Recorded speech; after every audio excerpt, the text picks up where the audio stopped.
नमस्कार. आज आपण तांदळाची खीर सर्वात सोप्या पद्धतीत आणि झटकन आणि पटकन कशी बनवायची हे बघणार आहोत. आणि मुख्य म्हणजे कमी साहित्यामध्ये आणि ही कोणालाही जमणार अशी ही तांदळाची खीर आहे. तर चला मग तांदळाच्या खीरीसाठी लागणारे साहित्य बघूया.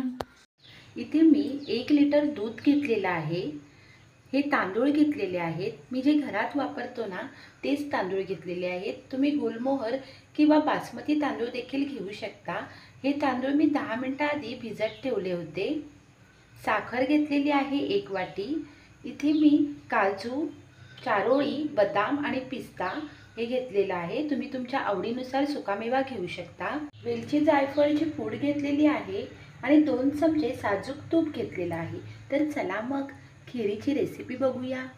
सर्वात प्रथम आपण हे तांदूळ वाटून घेणार आहोत.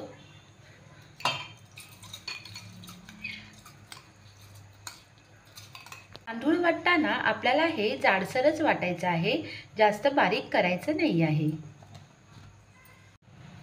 या प्रकारे जाडसर आपल्याला हे तांदूळ वाटून घ्यायचे आहेत. सर्वात प्रथम कढईमध्ये 2 चमचे साजूक तूप घालून घेऊयात. आता यामध्ये हा सर्व सुकामेवा आपण भाजून घेणार आहोत. हा सर्व सुकामेवा 1 ते 2 मिनिटं भाजून घ्यायचा आहे.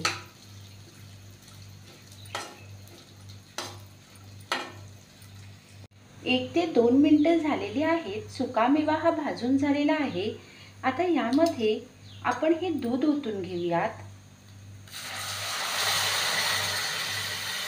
दूध हे गरमच घ्यावं.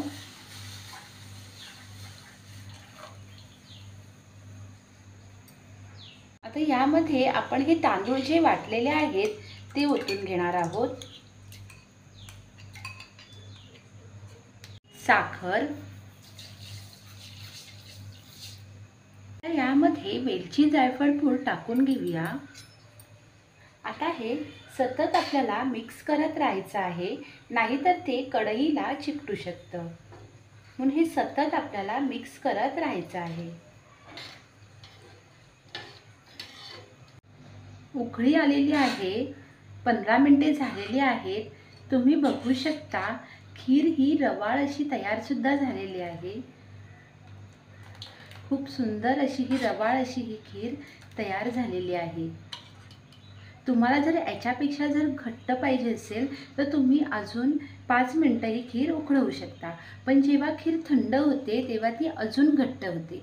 म्हणून ती एवढीच ठेवावी, म्हणजे ती व्यवस्थित अशी होईल. चला तर आता आपण ह्या बाउलमध्ये ही खीर काढून घेऊयात. किती साधी, सोपी आणि झटकन आणि पटकन ही खीर आहे.